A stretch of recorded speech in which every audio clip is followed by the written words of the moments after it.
Alright, so again, good afternoon. For today, we'll be discussing our first machine experiment related to numerical methods.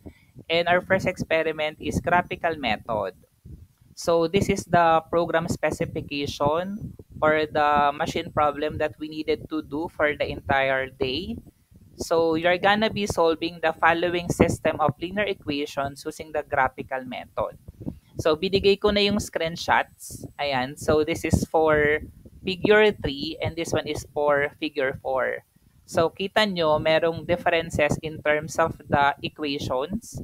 And then, pinapakita ko lang dito na I'm trying to look for the intersection point. So, ibibigay ko naman sa inyo yung code and then you just have to modify the MATLAB script para ma-produce natin yung desired graphs of equations po natin. Again, as you can see here, for figure 3, we have our red line here for 2x plus y is equal to 8. And then yung blue line natin for 4x minus 2y is equal to 10. And then as you can see here, wala silang intersection point. Kaya walang naka-circle doon sa dalawang equations. Unlike for the figure 4, same pa rin naman, we have our red line for 3x plus 2y is equal to 12 equation and blue line for negative 2x plus 4y is equal to 10. Pero nung pinalat na natin siya gamit yung MATLAB, nakita po natin na meron silang intersection. So nag-intersect sila somewhere in between ng 3 to 4 ng y-axis and 1 to 2 ng x-axis. So yung mga kailangan nyo pong gawin, at first, gawa ka muna ng graphical method using graphing paper. So what you're gonna do is ipa-plot mo lang yung equations on the graph. And then, i-identify mo yung intersection point as a solution to the system. So this is one output, di ba? Gamit yung MATLAB script na na-plot natin yung ating waveform gamit yung script. Etong una naman, sabi ko dito, i-plot mo siya manually. So, syempre, kailangan gumamit ka ng graphing paper and then i-plot mo yung mga points and then pakita mo rin na yung itsura ng ating graph ay similar din naman dun sa nakikita nating graph above. And then yung number 2 item na kailangan mong gawin, gumawa ka ng pseudocode that outlines the logic for solving the system of equations using the graphical method. Pag sinabi nating pseudocode, this is a step-by-step process that you needed to follow para ma-come up natin yung desirable output natin.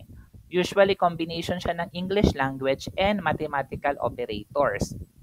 And then, yung number 3 naman natin is C code.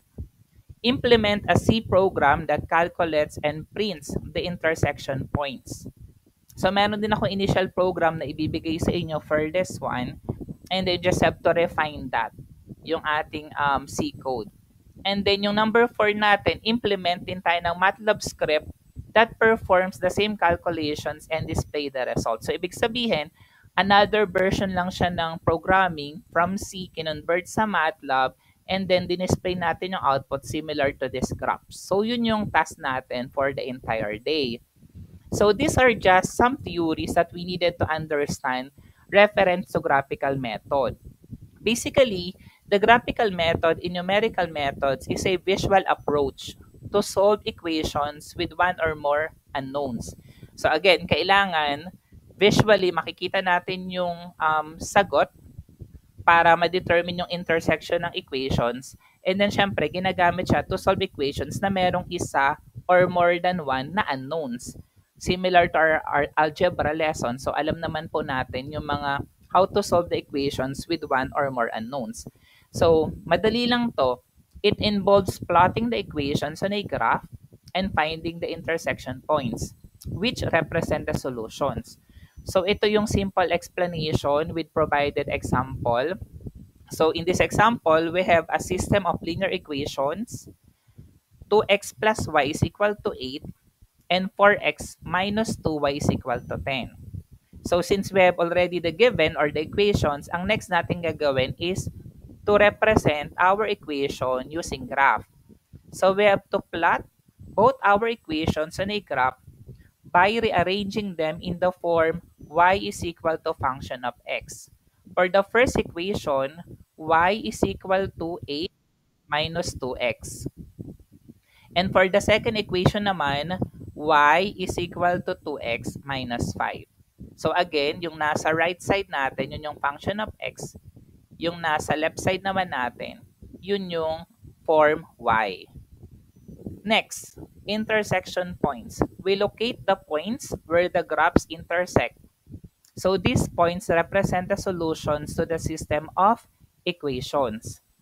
So example, for the equation above, we have to plot the lines y is equal to x minus 2x and y is equal to 2x minus 5 on a graph.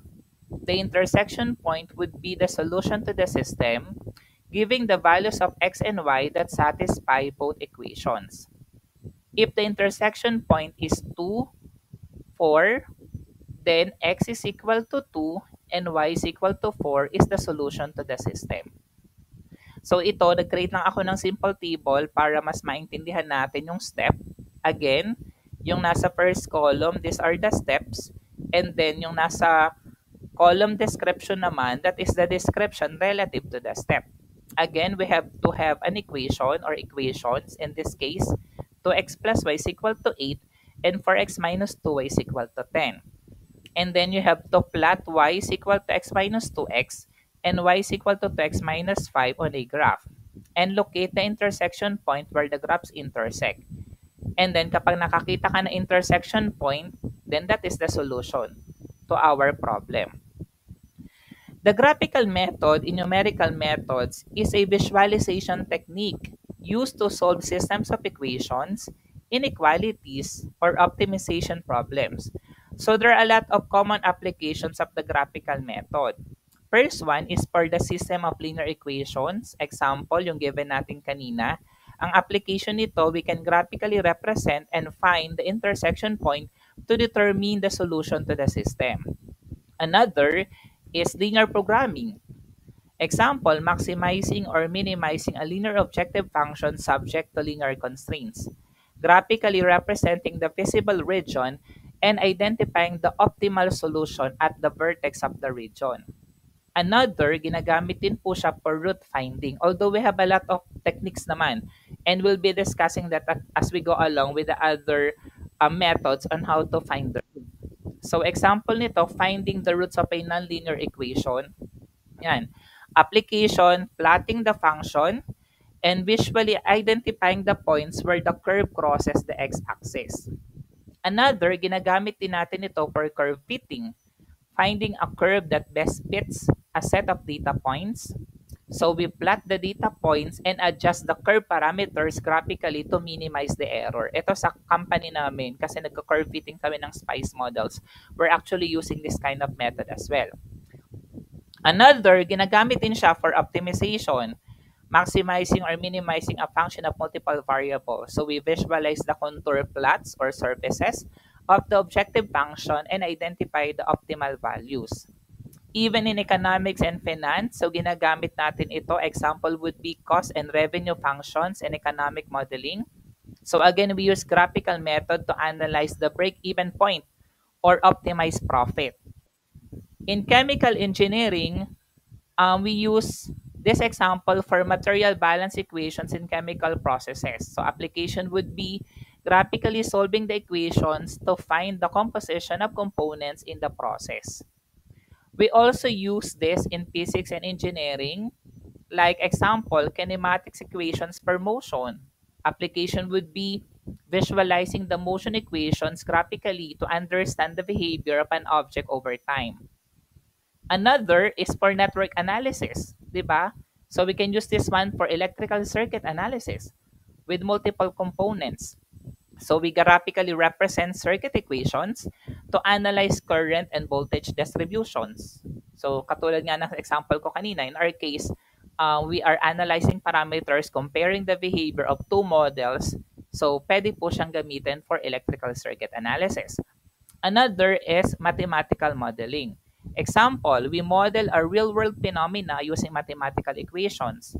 So using graphical methods to understand the behavior of the model and predict outcomes. Yan. So, di ba may mga tinatawag tayo na prediction predictive analysis. So ginagamit din po natin doon yung ating pong graphical method.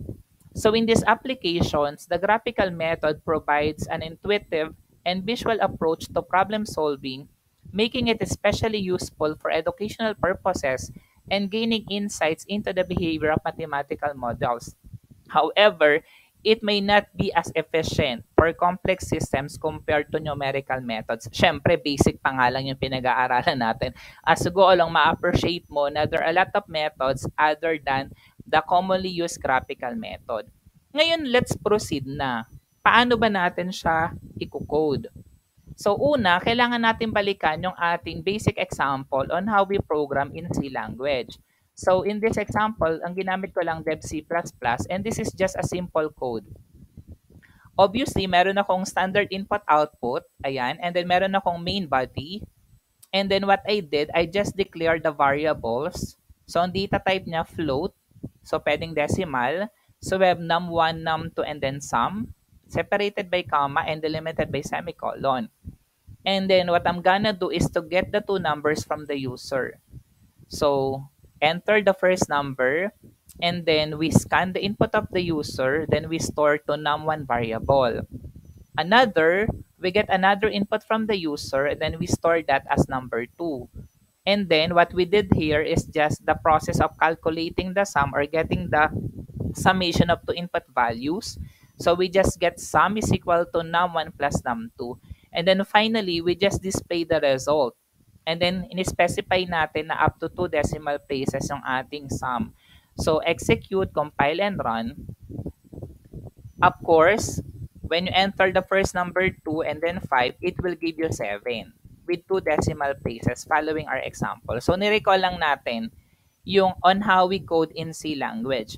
This time naman, i-apply na natin siya in our graphical method. So I have here another code to represent that. So nilagyan ko na rin dito ng description para hindi tayo ma-confuse. So what you are seeing right now is the same code naman na nilagay ko po dito. I'm just explaining lang. Alright, so this program simply calculates and prints the y values for the two equations for various x values. So, ibig sabihin, you're changing the values of x. In a graphical method, diba, you would plot these points and visually identify the intersection points. So, which are gonna do as well. Kasi sabi ko sa'yo, gagawin mo siya, ipa-plot mo rin siya using graphing paper. So, definitely, magko-compute ka dyan manually. Pwedeng gamitin mo yung Excel, pwede kang gumamit ng calculator or so, which represent the solutions to the system of equations. Note that this is a simplified example for illustration purposes only. In a real-world scenario, you might choose a graphics library to visualize the graph. So this is a version for the C language and I have another version for the MATLAB kasi syempre limited yung capability ni C++. Mahirap for us to put graphical representation using C. Kaya nga sabi ko siya, gagamit tayo ng MATLAB Simulink for the purpose of plotting and visualizing the output. So, ganun din, kailangan din uli natin ng standard input-output for our printf. Yan. And then, nag-create ako dito ng simple function. So, the first function, this one, function for equation 1, ng data type ay float. So, this will simply calculate y for the first equation. Y is equal to 8 minus 2x. And then this one is another function. So this time for the second equation, we calculate y for the second equation, y is equal to 2x minus 5. So these two input equations, these are the same equations na pinaliwanag ko kanina para hindi tayo nalilito. Then I have here the main function or the main body. So we iterate through the value of x. So by using for loop statement, of course, we started with -5 and then in-increment natin siya by 1 until such time that the value of x is equal to 5. All right. And then we calculate y values for both equations and tinransfer natin or pinarameter pass natin yung ating results dun sa ating dalawang function. And then we display the results. So when we execute, compile, and run, yan, ito yung makikita natin. As you can see here, yan, di ba sabi kanina, we started x is equal to -5 until such time that the value of x is equal to 5. From there, we substitute these values to our two equations, then we get y1 is equal to 18, y2 is equal to negative 15, until such time na yung ating final value ni y1 at saka ni y2 ay negative 2 and then 5. So ito yung kailangan mong i-plot graphically. So in your case, so since binigay na naman to, you can use the C language or the C code, i-run mo yung program, and then manually i-plot mo na lang siya dun sa graphing paper as your first activity.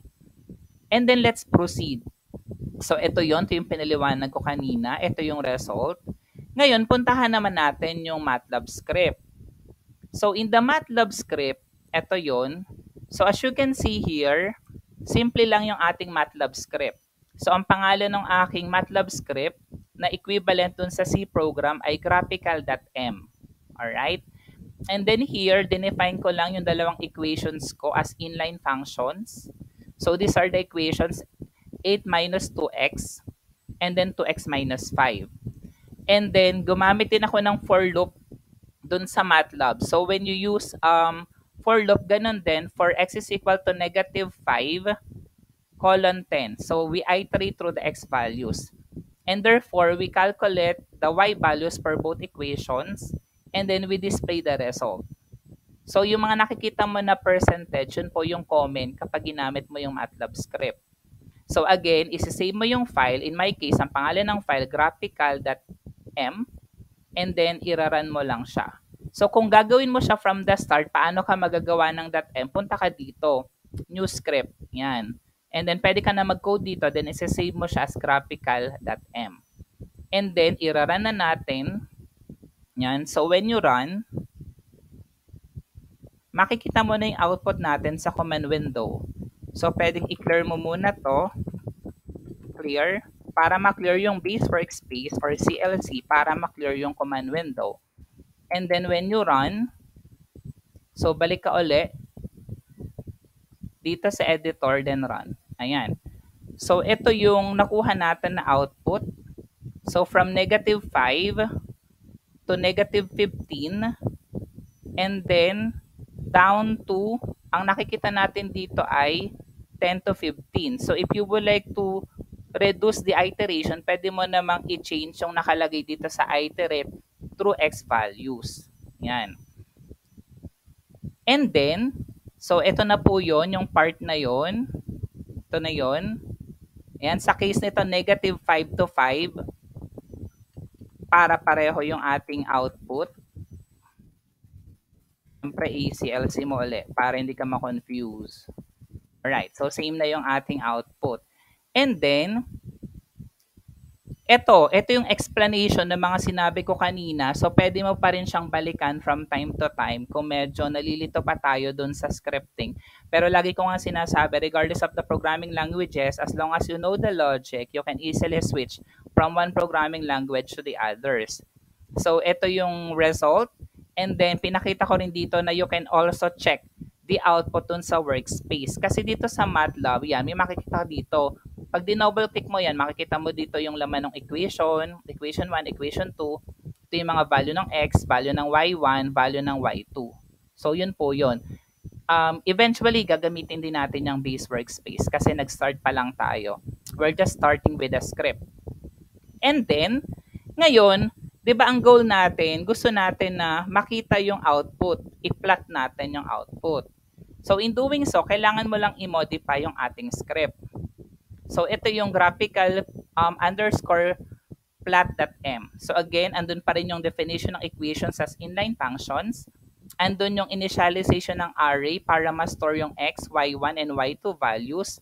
And we adjust the step size for smoother curves.